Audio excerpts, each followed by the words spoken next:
Yes.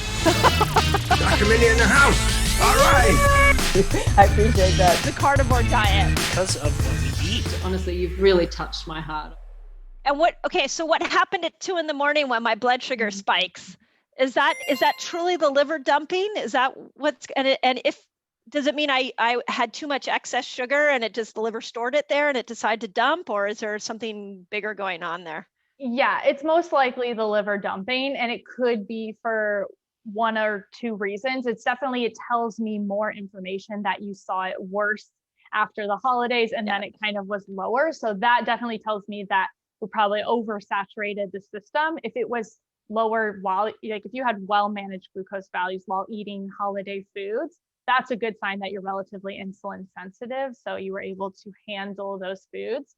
But then when you're in a fasted state, the body's like, we've got a lot of stores here to get rid of. But typically we do see a surge in glucose values, usually between like 3 to 7 a.m., depending on your sleep-awake cycle. And that's the normal, dawn phenomenon that many people have probably heard of. And essentially, I equate it to your body's natural alarm clock, where we have a surge of cortisol and adrenaline and a few other hormones that kind of cause the liver to release some glucose. But then if you're insulin sensitive, it also is followed by some insulin release and glucose levels come back down. We usually see lowest glucose values about an hour after waking up.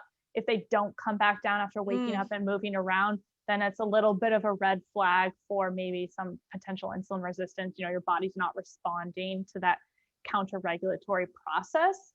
But if you're seeing an even higher surge at certain times than others, and that's just not like your normal go-to overnight response, then that can certainly be reflective of kind of what you did the day before. One thing that we see all the time is those high glucose surges in the middle of the night when you're sleeping, if you had a late night, especially higher carbohydrate meal. So our insulin sensitivity actually works on a circadian rhythm, just like other hormones, like, melatonin. We're probably more familiar with working on a circadian rhythm. And a lot of people will have those delayed and elevated glucose responses if we're mismatching that insulin sensitivity with our circadian rhythm. So those bigger, heavier, especially carbohydrate containing meals later in the evening usually cause this delayed surge in the middle of the night because our insulin sensitivity just isn't as great. We're not meant to be processing a bunch of food at 11 p.m. or, midnight, especially in the middle of the night.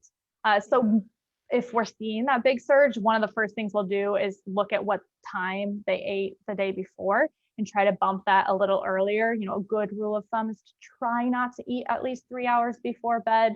I know with family schedules and life, it's not always easy for everybody, but really trying to make that evening meal earlier. And if you can't adjust the timing, make it a little smaller and definitely lower carbohydrate. So try to front load your calories earlier in the day if you can't help it. And that can really help those overnight values. If I'm not sleeping well and I'm waking up at 2 or 3 in the morning, then I could play with my dinner, the quality of my dinner food and the timing of my dinner, and see if that affects when I'm getting a sugar dump. Is that how we could really get into the specificity of this to sleep better?